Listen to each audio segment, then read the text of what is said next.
Today, I am going to have a conversation with a friend of mine, Zach Moses.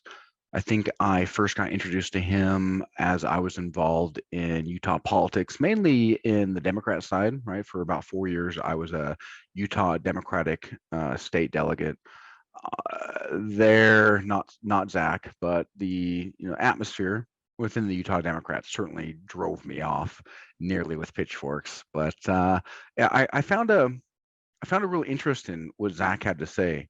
He had much less vehemence around like what color shirt people are wearing, right, red or blue, and more about like, hey, how do we actually help everyone? A big thing that stood out to me was actually he had a pretty fantastic idea about water pumps and then getting some water pumped back up into the Sierra Nevadas in order for it to trickle down and start filling up the Great Salt Lake. I suspect that our conversation is mainly going to be revolving around that.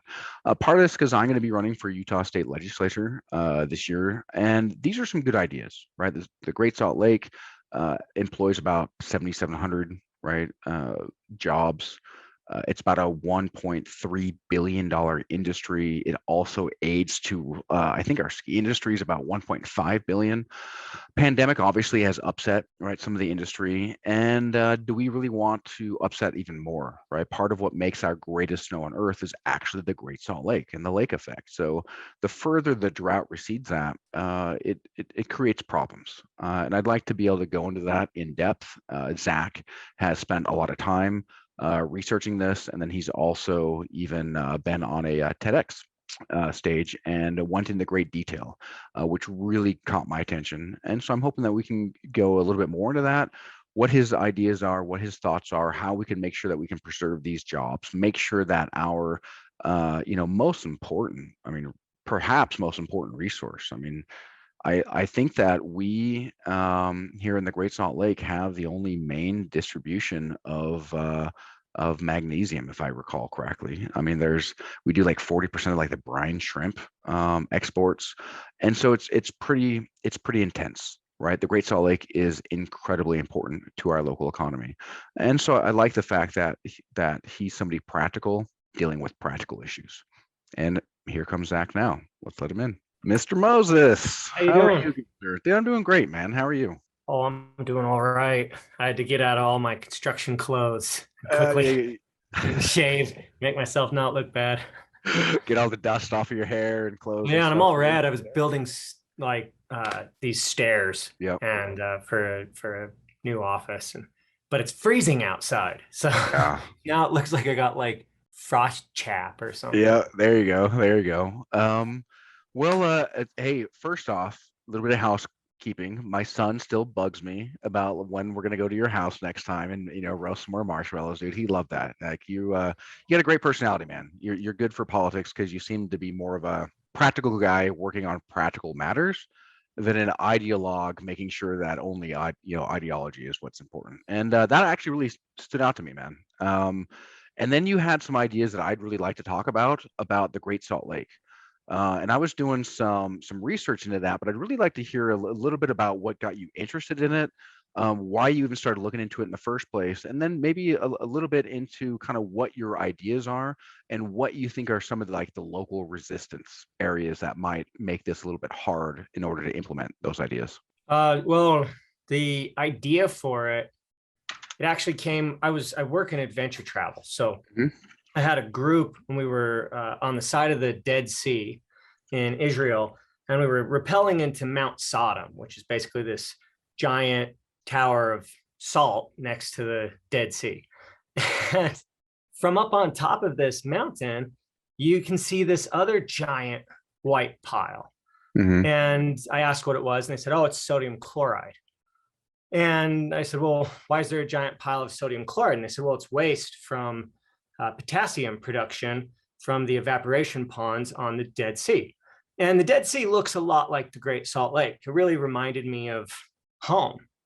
Mhm. And so we're over by these evaporation ponds, and they start talking about how the Dead Sea is always going down. And uh, and as it goes down, they keep pulling minerals from it, just like we are with the Great Salt Lake. All those ponds, everything, we have the same big piles of white salt.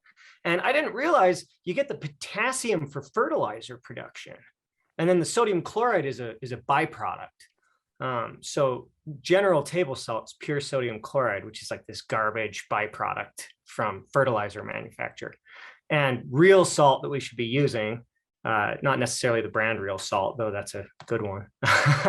But if you're using actual like natural salt, there's like 30 different minerals or more that occur in salt. So just learning all this stuff about it. And they said, well, this is a big problem. This is a huge industry. And if we run out of water, we can no longer pull these minerals. So they had a plan that somebody had proposed to dig a canal from the Red Sea. So the Dead Sea is below sea level. So it was to dig a canal from the Red Sea down to the Dead Sea, and they would bring salt water in. And they said, well, I mean, it's a salty body of water. We've diverted the fresh water, but it's as salty as it can possibly be already. So what does it matter if we add salt water or fresh water, really? So they also had the idea that they would put these turbines in the canal because it's all downhill, so they could generate electricity while bringing the waters back up. And I just thought, how amazing would that be if we could do that with our terminal lake? The problem is our terminal lake is 4,100 feet above sea level. Right. And so I just started puzzling about it, because the amount of power it would take to pump all of that water for 800 miles through the Great Basin and up over the Sierra Nevadas to get it from the ocean is just a gargantuan amount of power. It's just, when you start looking into how much pumping that would take, it's absurd. We do it with oil because, oil generates its own power. So we can kind of justify pumping oil that way. So I just started thinking for years, like, how could we come up with a way to actually get the water up without problems? And I started hearing about pumped hydro storage, which is just small installations, generally off a river. And instead of like a dam where they block the flow of water, the natural water course, they create an upper reservoir. And when they have excess power with solar or wind, they pump the water uphill to the storage basin. And then when they need power, they discharge it.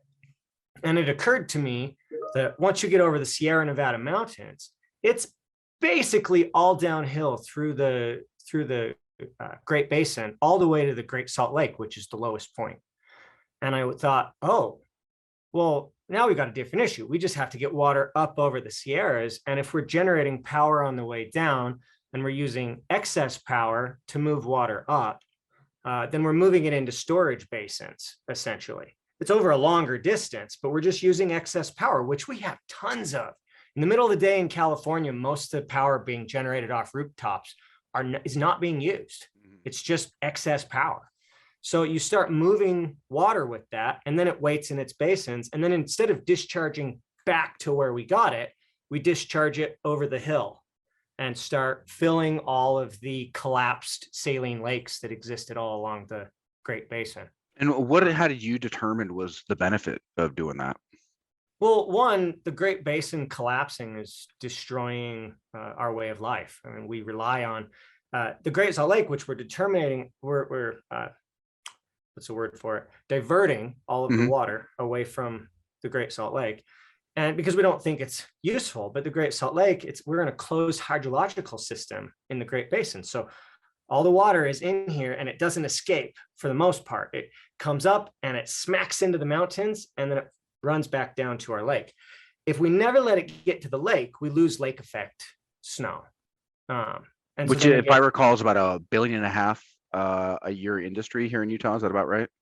No, $1.5 billion industry is the or if you're talking about the ski industry, just the ski, ski. Yeah, I think the Great Salt Lake itself is about 1.3 is what I was reading from KUER.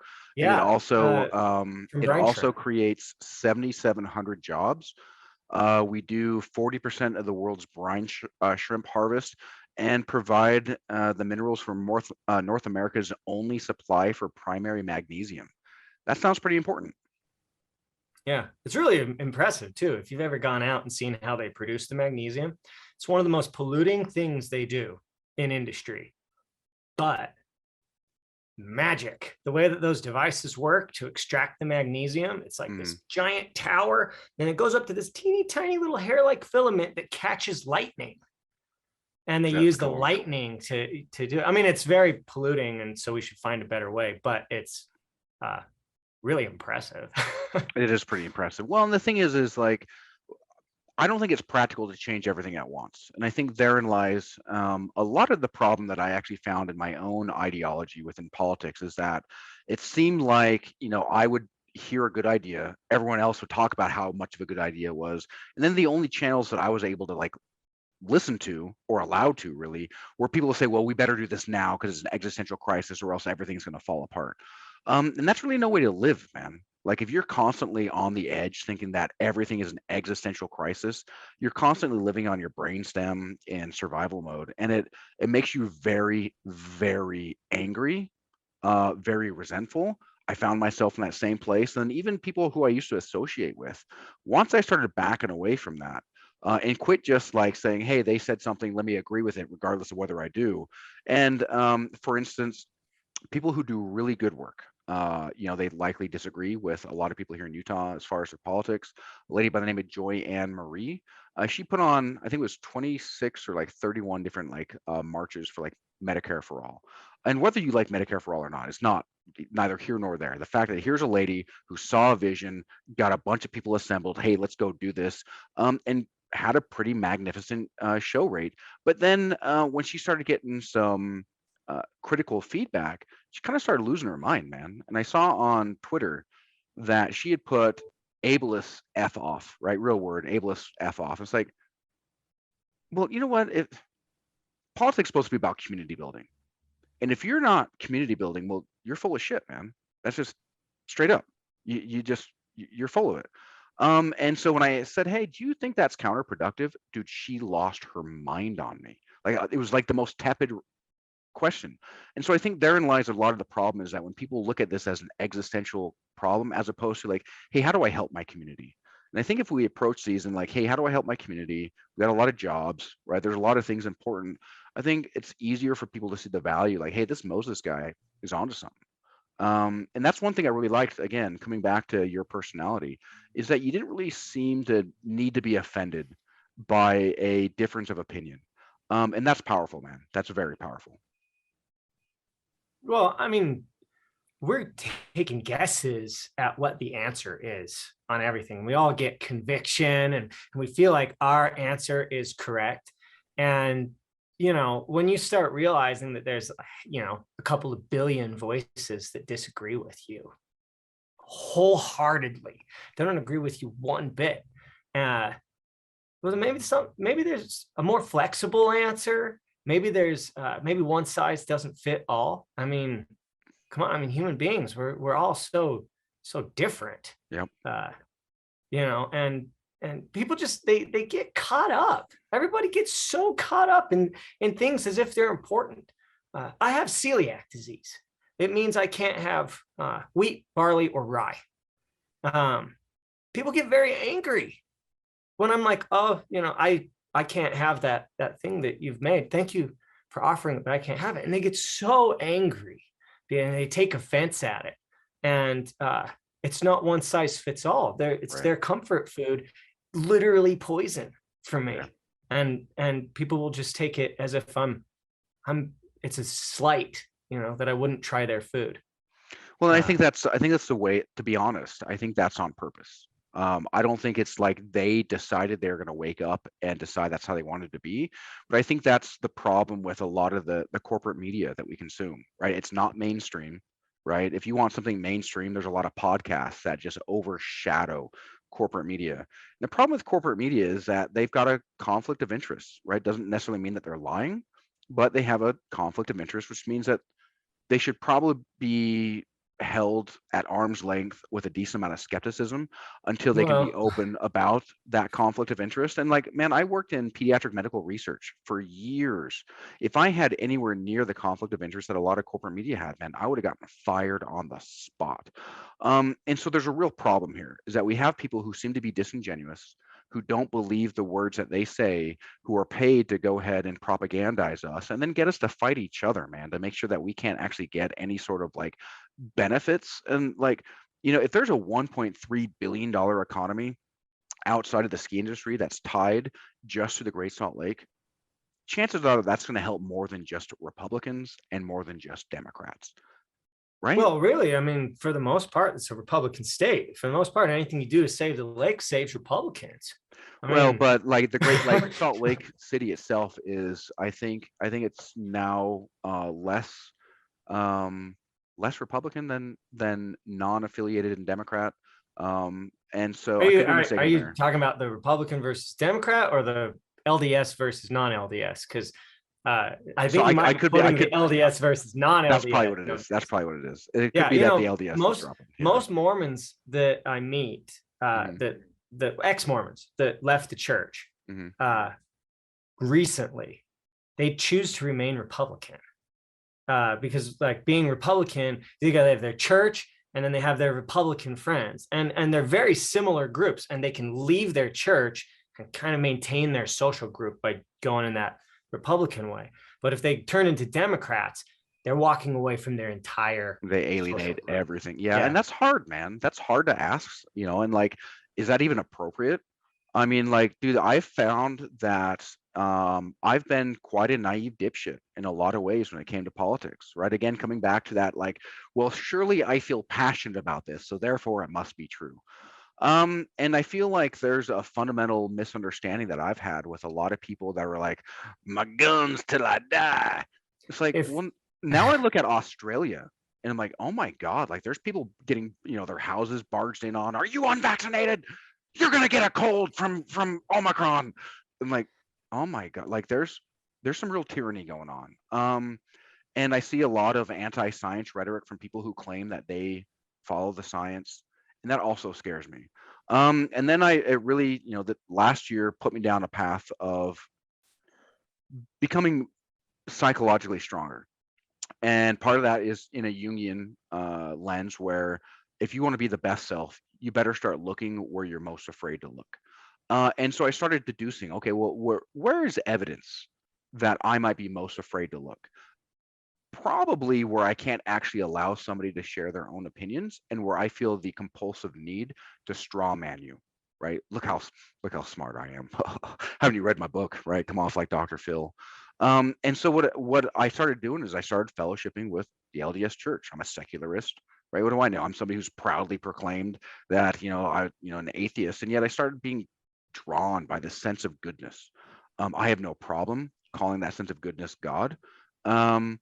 And ultimately, it's allowed me to community build in something that was completely outside my reach, in hopes that I can, as I run for office, I will be announcing next month, that I can actually show people that, look, I'm sincere. I don't care what color of shirt you wear. I care that you're human, right? That you breathe, that you have kids. Well, I guess even if you don't have kids, right? I won't judge you, but right, that like, look, it takes all kinds. This is actually something I picked up while I was campaigning. If you're a Democrat and you get used to saying things like the universe and Mother Nature, just replace it with God and the Lord. And all of a sudden, you're speaking the same language as the other side. And really, from their perspective, they're the same thing. Like what a Democrat is calling Mother Nature, a religious person is, and there are religious Democrats too, but a very religious person is going to call that God. Yep. And you're talking about the same phenomenon. Yep. When you're saying, oh, the power of the universe, and you're talking about the Big Bang, as a religious person is also talking about the power of the universe. And even if they accept the Big Bang, God did it. Like, so really, you're talking about the same thing, and we fight over these tiny little semantics, and that's all we're fighting about. Yep. is these stupid little sidetracking semantics, and just Mother Nature, God, same Yep. thing, and let's move forward from Absolutely. there. Hey, hold on one second. There's a car freaking out. I don't know if it's my car. I hear an alarm, so I'm just gonna check real quick so I'm not like freaking out all my neighbors. I'll be right back. 1 second. Okay, sorry about that. It looks like it was my car. No worries. Yeah, and so uh, I think you're absolutely right. Um, I I don't think that saying, hey, Zach, 2 times 3 is 6. Well, actually, that's multiplication, Josh. Yeah, didn't I just say the same thing? Like, isn't that? And so Yeah. I like what you just said in that. Like, what if we try to find commonalities? Hey, if I use the word universe and you use the word God, like, why do I need to clutch my pearls in a fence and then talk about how sensitive you are? Yeah. Right? I mean, it just doesn't make sense, man. And let's play to the reality that there's a reason that they called it a Judeo-Christian country. Uh, it That's the majority of the population. So if you don't find common ground, even if that population's changing over the decades, you're going to be an old man by the time that change is done.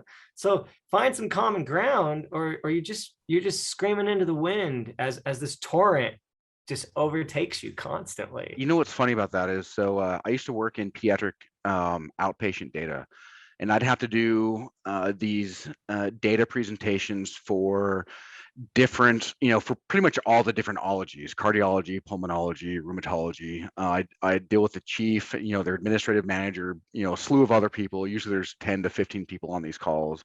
And I would take like these large Tableau data sets and I'd abstract data, make it in a much more digestible format. And the first thing that I would do is I'd find like my main stakeholder, which is effectively the administrative manager or the chief, and I'd make them laugh. I throw out pop culture references. I'd get their emotional buy-in.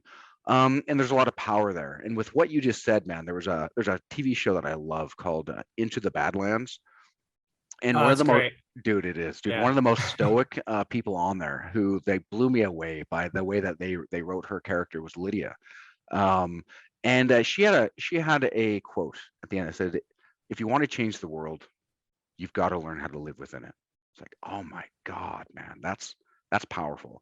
And if Christianity is anathema to you, and everything is just like, oh, look at you guys, you're so great. Like, there's no way that you're going to be able to actually have any sort of influence in the world, because you're alienating everything around you. And that's kind of my point, my feedback to Joy Ann Marie as well, is that, look, we have so many people that are like, I'm fighting for these existential values for humanity, and we're here to fight for all the working class, except for you because you said something bad, except for you because you associate with the wrong people, except for you because you don't work in the right industry, and except for you, but everyone else, all 15 of us, let's unite. It's just like, come on, man. Like, how is that Well, even realistic?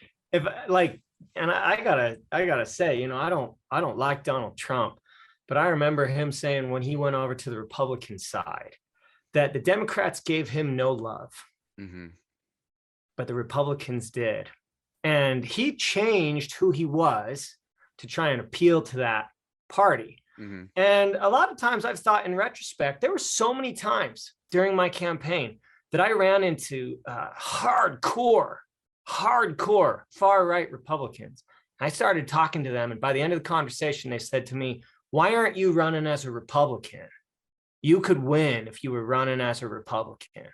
And it didn't matter that my ideas were so far and away different from the Republican body, because my ideas weren't necessarily left.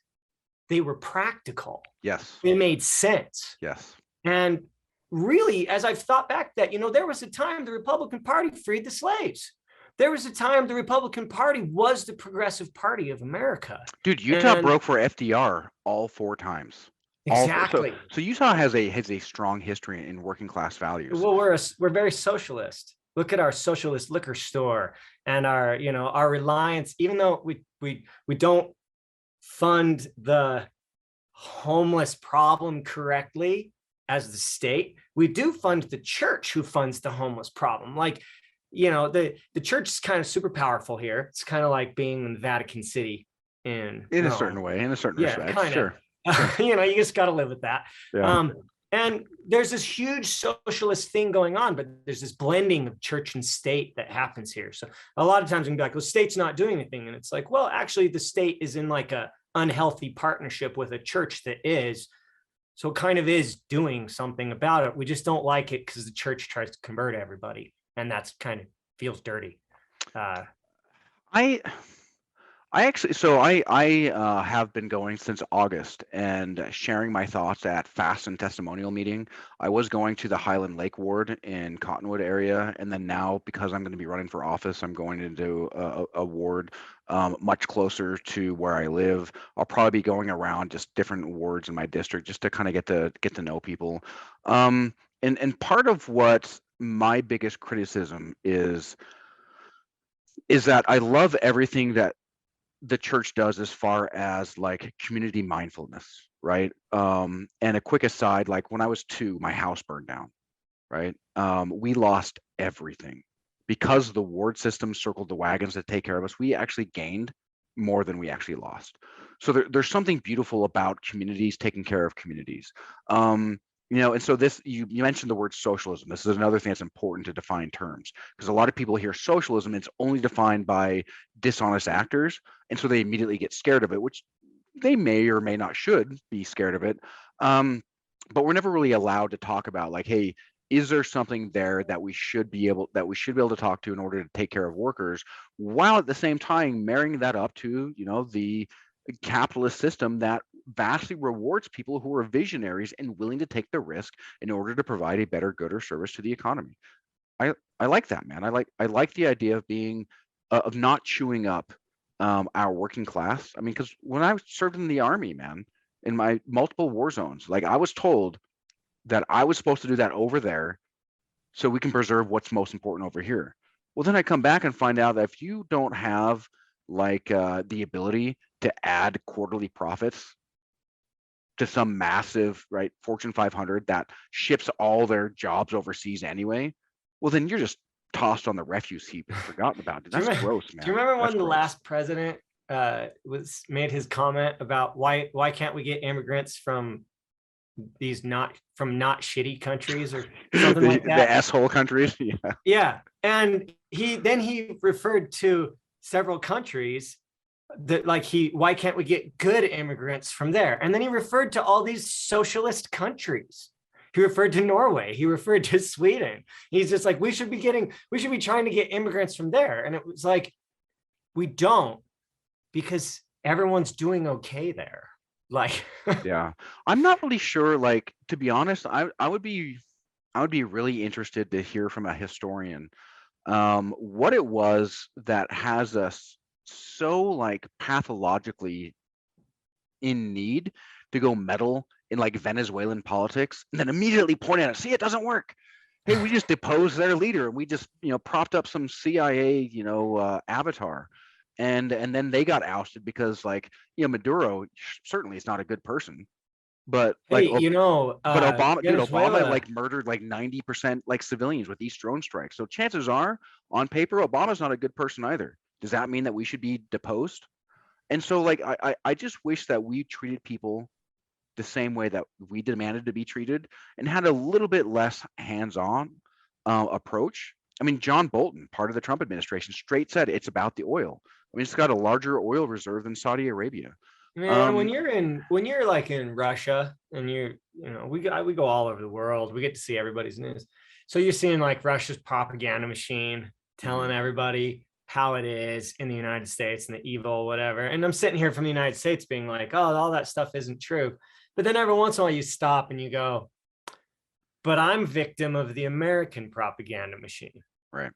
And when I go over to Europe, there's a UK propaganda machine, Yep. there's a French propaganda machine. Yep. Every country you go to, you read the same stories. Like sometimes I'll read it in the paper in New York, then I'll fly over and land in London, and I read the same event in the London paper, and they're entirely different perspectives, viewpoints, totally different story. Yep. So really, like, how do you even know that what you're fighting for isn't just a crock of shit to begin with? Like, really, you got to go inside and not and be like, okay, take all the stimuli that's coming in away. Like, in general, they all just seem to be excuses for them to like send war machines at each other. So I like exactly what you just said as far as take a step back. I mean, that's very Nietzschean, man. Very Nietzschean. As far as like the path of the Ubermensch and Zarathustra, like Zarathustra had to take a step back if you're familiar with that. He had to take a step back and live in the forest for a while so he could separate out like what are my ideas versus what culture demands of me. And the problem is culture, could be your city lines, could be your state lines, could be your country lines. And at some point, there's going to be somebody there with a bullhorn who's basically thumping their chest and like gnawing on a bone. And that's not really going to get us to the most diplomatic situations, I think. You know what I'm doing right now? I'm renovating an old Victorian house next door to my house into a coffee shop because that's what the neighborhood needs. And I don't think I'm going to make any money on it. Coffee shops don't make money, but that's what the neighborhood needs. And all the rest of the news that comes to me in this neighborhood is irrelevant, 100% irrelevant to my life. Like, only news I need to know is whether the city's approved it. Like, that's it. And for most people, that's it. We don't even need to know all the garbage that's being fed to us. Yep. It's literally being fed to us. Yes. To justify something. Like, they got to condition us to think a certain way in order to pull things off. Corporations do this through advertising. Have you ever read Trust Me, I'm Lying? Oh, I don't think so. That sounds familiar. Okay. It's by Ryan Holiday. It's called Trust Me, I'm Lying, Confessions of a Media Manipulator. So this is the guy who wrote the book that the radical right used to put Trump in office. And in his 5th edition, he has like a regrettable thing in the foreword where he's like, if I'd ever known that that's what this book would be used for, I would have never published it. And the whole thing was just like a playbook for getting how to get fake news that will manipulate the public in any way you want. Zooming up to the top and getting into trusted resources like New York Times, and total garbage, total made up garbage. And Oh, you mean the New York Times that's gotten us into every single illegal war in modern history? You mean they lie? Oh my gosh. It's hard not to lie when a blogger for the New York Times has to produce 14 blogs a day. Yeah. And how are you going to reference check 14 blogs a day? You're going to do a little Google search. You're going to find something that supports it, and you're going to make that your reference. But if you're a lying media manipulator, you just pop into the internet, create the references, and then submit your stuff to a smaller media outlet and watch it trade up the ladder until by the time the New York Times has it, it has hundreds of references. Right. All of them referencing an original fake piece of shit that you put out there. Right. And yet Donald Trump is the one who's the only liar. And then therein lies my problem. Some of the biggest thing like that I actually really liked a lot of the things that Donald Trump said.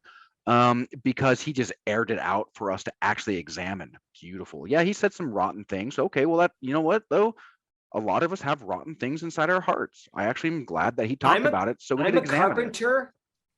I'm a carpenter, I'm a plumber, I'm an electrician. I have all those skills. And I've spent most of my time as a computer programmer because I couldn't make money at those jobs. Post Donald Trump, those are the best paying jobs in America. So if you really step back and you go, you know what? He cut out the illegal workforce. He sent people home, whether or not you liked that. Right. And all of a sudden, me, an American person, can make a really good income as a handyman carpenter. And before he kicked every illegal person out of the country, everyone was hiring illegal aliens to do that kind of work. And now everyone's really mad because they have to pay American style wages to get that work done. But all of a sudden I can do my passion work and make a living. Well, and I think the last quarter of last year, if I'm not mistaken, like the economy grew at something like 5%. Yeah, that was based upon the Trump administration, man. There's no administration that comes in year one has anything to do with what they're doing. It's always the bleed over from that last administration. And which is why, like, as much as I don't like Obama, right, I've got to be fair in that the housing crash was, on Bush's watch. But one of the biggest all thing, that stimulus that rocketed the economy, the bulk of it was put together under the Trump administration. Yep. And then Biden came in at the last minute and was like, and here's the final little token check. Yep. And then we've received nothing since. Yep. And well, and So the biggest thing that I have a problem with Trump is that, and so this is not going to make me very many friends, but I have to be my authentic self. One, I was always told that if you're in a crowded theater and you yell bomb, and then people, hurt, like stampede out and they trample a few people on the way out, that the person who yelled bomb is actually the one at fault. I saw Trump and his lawyers yelling bomb day in, day out about how the election is going to be rigged. And then a bunch of people who don't have the best critical thinking skills, who are poor maybe in that area, are then taken advantage of, and they're the ones, people with no money and no power, are the ones that are being held accountable, not the guy who screamed bomb. And then this very same guy who said that the elections were stolen and that we need to raise all this money also said that we need to cut taxes on regular people. So what did he do? He went and raised court cases in several cities, and then what he raised $70 million and spent nothing, not one red cent, spent nothing, because in that fundraising email he literally said that he could put it to the Trump campaign and do whatever he wanted with it. There were cases where in that same fundraising email it said that you actually agreed to him charging you weekly, not monthly. Dude, there were people in the hospital, like, he's stealing their freaking money and they're going bankrupt because they thought that he was going to fight for their rights. And they thought that the most patriotic thing that they could do was to fight for somebody who was willing to go in and have that kind of fight. And what a beautiful thing, man. Like, you have that level of patriotism, I can use that. Even if you're misguided or like maybe misaligned, I should say, misaligned with what I would see as like the perfect trajectory of like political union and community. The fact that you're willing to do that, I can work with that. The fact that we yeah, have I elites mean, that take advantage of people who do that is disgusting and gross. I think the past president's biggest fault, his biggest fault, is he's just being too much of an asshat. He Well, just, it's all about him, man. like, at a certain point, we're like, hey, man, you're our leader. We lifted you up. Quit being a dick to us. Yeah. We lifted you. We Yes. put you on our shoulders and we are carrying you. Right. And you are fighting for us. But like, you're doing a few cool things, but then you're also just being a dick, man. Yeah. You're being a dick. Yeah. Yeah. Let's I don't want that. Let's put the bottle of blue pills aside. Let's have a rational conversation. I don't care how effective you are at a certain point. Like, quit being a dick to me or I'm taking you out. You can be so fucking effective. And I go to the ballot and I'm like, nope, because you being a dick. That exact thing is exactly why I think leftists are naive and stupid and will never get any traction, is because they're immediate dicks.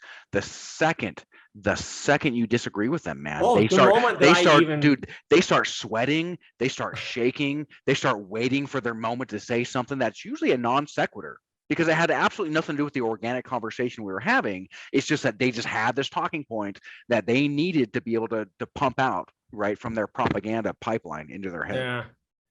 Yeah. I mean, it's difficult running as a Democrat. I don't know if it's the same everywhere. It might just be a Democrat in Utah. But running as a Democrat in Utah was a very enlightening and just also wonderful, but largely terrible experience. And not terribly, like, hitting the campaign trail, fantastic. I got sick of people like threatening to shoot me for being on their porch for being a damn dirty Democrat. But that was weird. That was like, wow, we really need to do some like PR image stuff in Utah about Democrats, because they're really villains here. Because you're trying to do good. You're like, hey, it's all this progressive stuff, whatever, but it's a very hostile environment toward them. And even calling up to get donations, I just called so many big Democrat donors, and one after another, they were just so sick of us Democrats getting their money and throwing parties and never actually putting anyone useful in office in Utah. And wow. Yeah. I mean, after that, I bet that was enlightening. Yeah, it was. After that experience, I started thinking of Utah a lot more like China. It's just one party, the rest are a joke. And the one party in Utah needs a left wing. Like, someone needs to go into the Republican Party of Utah and be the liberal Republicans of Utah and become an official wing, because the Republican and the Democratic parties used to have their liberal wings and their conservative wings. They're just sports teams, I like where you're So going with that. I don't know that I necessarily agree it needs to be left, but I do agree that there needs to be some sort of antagonism, right? Any structure left, left to, progressive, yeah, anything. I well, mean, so the problem with progressive right now is that I can't trust that they believe anything that they say. In what fact, about a dude, Republican progressive? well, but here's my thing is that like I wrote a book. I wrote a book I was proud as hell of about when I started seeing people like AOC, right? This was in my leftist days. I see people like AOC going in like first day of office. She's like, I'm going to go ahead and get people very excited about taking Nancy Pelosi out. Hell yeah. All right, let's again this corporatism that's at the rot, right? When and Nancy Pelosi was talked about the insider trading action, she's like, yeah, so what? And so like this rot and that they're going to go after that. And in December of last year, no, December of 2 years ago, there was a poll that went out by Fox News that 73% of respondents to a Fox News poll said that they wanted government-run healthcare, and yet every single one of these progressives that said that they would actually push for a floor vote for some sort of universal healthcare are instead saying, "Well, Nancy Pelosi's mama bear. I'm not going to do that because I don't want to rock the boat." So the thing is I don't care if I disagree with you if I can trust what it is that you say. If I think that you believe what you say, well, Nancy I can Pelosi measure should that. not I be can a measure that. politician. No. Nancy Pelosi should not be a politician. Trump should not have been a politician. Biden should not be a politician.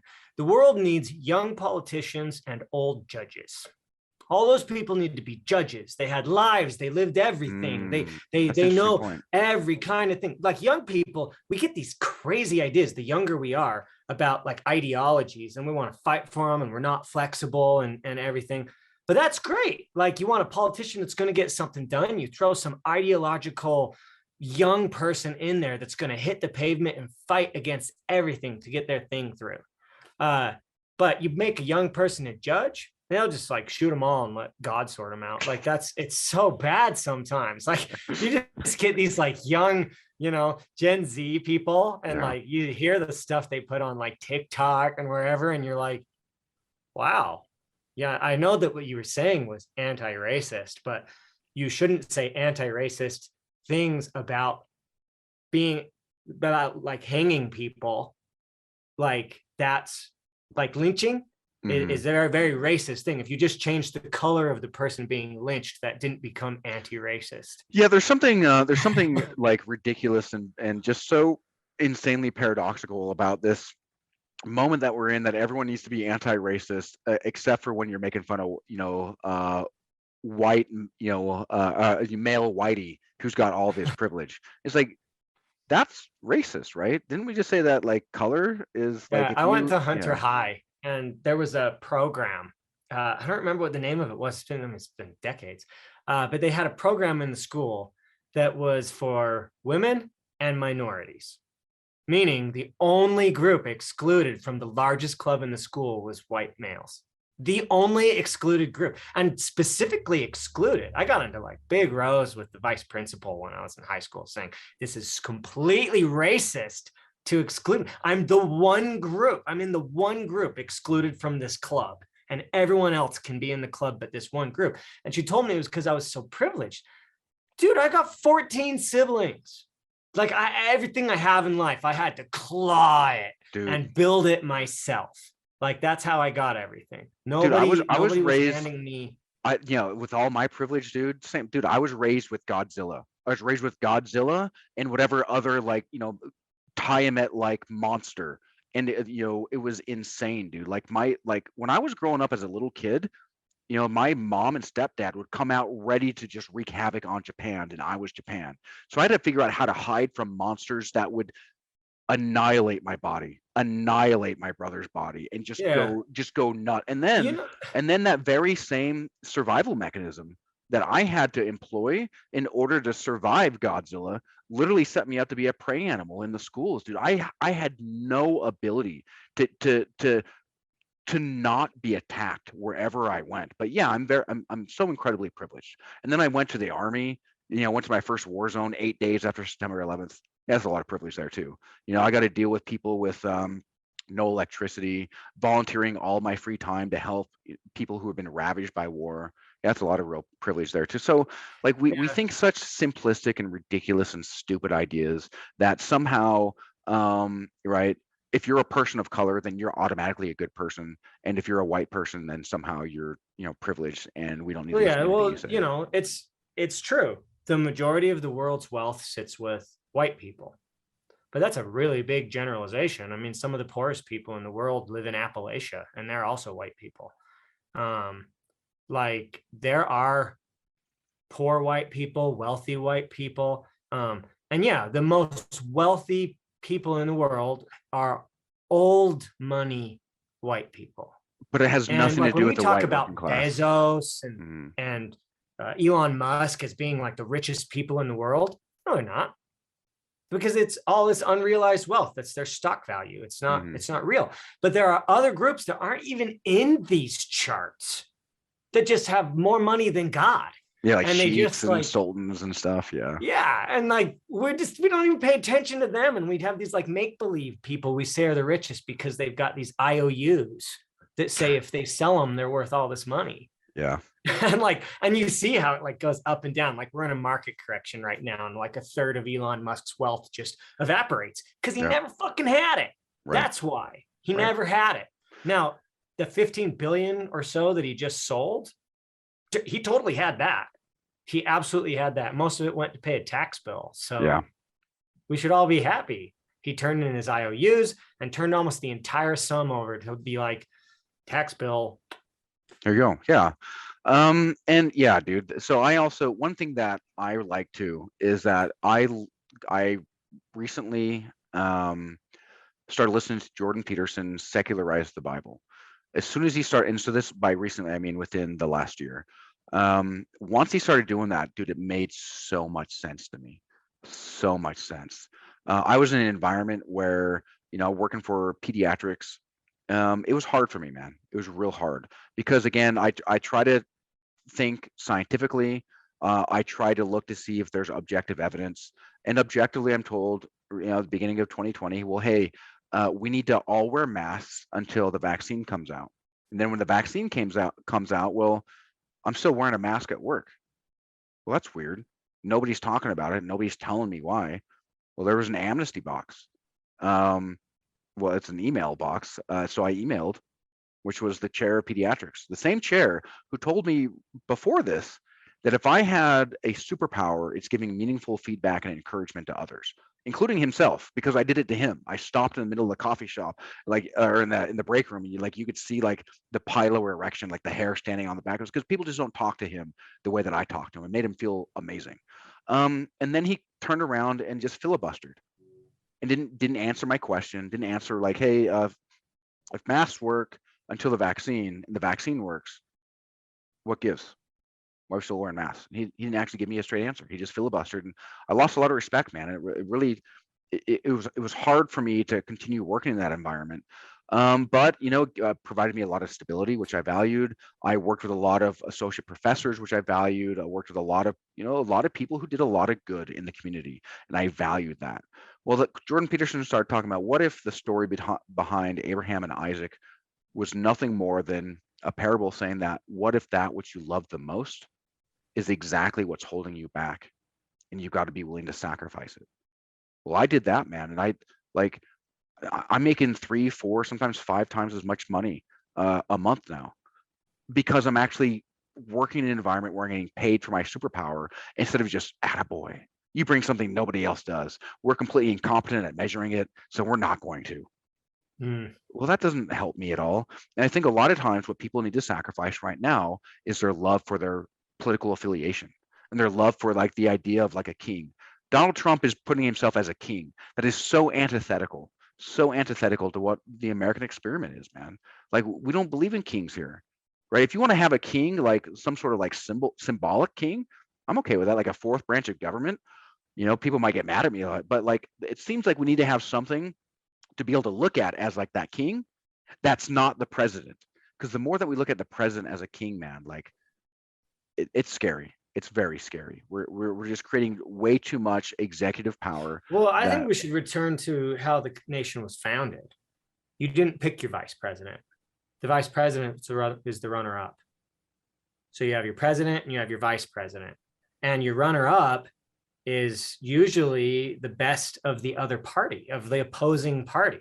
So they're forced as the two of them to compromise and fight. And, so they go, oh, well, we'll be more effective if we pick our vice president. We can do more. Bullshit. They just put in, and then these people that didn't even really elect. You're just kind of like, you were like supporting this presidential candidate. And then eventually they say who their vice president is, and you have to like do soul searching of whether you can actually support them after all. Well, a case in point, dude, like when Kamala Harris tried to run for president, like the American people spoke and said, no way. Like she was so wildly unpopular. And so the first thing that the Democrats do is they do everything they can to fail, and they put the most I didn't like her at all, man. I didn't like just so mean. I watched her cross-examinations of people, and she was so ruthless in the court. And I was like, ooh, she'd be a powerful woman. So I like the ability to be able to do that if you're fighting for something righteous and just, but her ruthlessness is basically throwing a bunch of poor moms in jail because of like truancy. And like, man, that's from just, when like, she was in California, or from when she's a senator? When she was in California. Yeah, when everyone keeps bagging on her for California, but if you look at her track record in the Senate, she went from California's lapdog prosecutor to then become a senator, where she seems to be trying to overturn all the laws that California was making her enforce. So I don't know. Like a change of heart, kind of, if you look at a track record. It could be, and that could be something that I should be willing to be open and look at that. And so I'll have to try to remain open and not close my heart to that. But she seems completely insincere, right? Whenever you see a modern interview with her, she doesn't really have an actual answer that can be delivered in a way that makes me think that she believes what she says. So I'm pretty skeptical with that, and it makes it seem to me that she's just a flip-flopper that's just trying to buy political points. It's certainly possible that I'm way off base. That's the other thing. Is it the sound bites we're receiving? Because I have to tell you, when I received sound bites for Donald Trump, I thought he was the most idiotic, dumb, retarded person ever. Like, so bad. Like, I'm like, how did this guy? Canceled, bro. I'm like, how did this guy? No, I mean, not like retarded is a thing. It's like, I thought maybe he was like, his brain, like something was wrong with it based on the sound bites. I'm like, how did he become the president? And then I watched actual whole interviews with him, and he's perfectly coherent, perfectly capable person. They were just taking these sound bites to make it sound like he was just this bumbling idiot, right? That like didn't even have the synapses correctly put together in his brain to even form a proper sentence, right? And that's funny. Just like, yeah, that's why you got to be careful who curates, right? If you're going to watch, and this was actually Jordan Peterson. When I first started really devouring Jordan Peterson's stuff, it was literally because my life was the most miserable it had ever been because of what was going on with me at the beginning of January. And then I went to go watch him, man, to make fun of him, just because like I needed some sort of escape, and he freaking unzipped me, man, and laid me bare. But the only reason why I thought I had it, the wherewithal to be smarter than this guy is because I only watched people who played clips, and they would tell me what he meant rather than me actually just watch his long form and see, have him tell me himself. And the second I listened to him himself, it's like, oh, this makes a lot of sense. I actually really like this a lot. And so it's taught me again how not to be so much of a naive dipshit. And I know that a lot of my past and a lot that can be dug up with opposition research is a little frustrating to my campaign manager. But the thing is I want there to be an authentic trail so people can see, hey, how did Josh go from somebody who was like a radical leftist to somebody who's a very reasonable Republican? Well, let me show you my path. And I want it to be open, man. If you want to make fun of me for it, well, cool. I'm not Donald Trump. I can laugh at myself. If you can't laugh at yourself, I do not trust you one bit, not 1 second. And that's one thing that Jordan Peterson also talks about, right? The king who can't suffer the jester is not a king that you should ever. Well, and people trust. love self-deprecating humor. Like, especially if they're trying to dominate you. I've found this in conversations. If someone's coming in aggressive and trying to dominate you, then you just pivot and make a little self-deprecating humor. It takes the wind out of their sails. And before you know it, you're in a nice conversation with them and you've hit it off. Dude, And that's stoicism, man. Epictetus even said that if somebody actually, starts besmirching your name, just say, well, good thing they only knew that, or else they wouldn't have only said that right about me. Right? I mean, that's my paraphrase, but yeah, man, absolutely.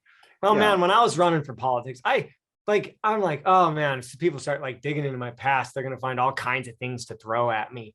Nothing. They just threw bullshit stuff at me, like pretending I hated teachers, or Right. like they didn't even bother looking. I'm like, if you had looked, you might have found some things where you were like, whoa, do we want this guy? Like, and I would have had to defend all that stuff. Nothing. It was just like, That's crazy, man.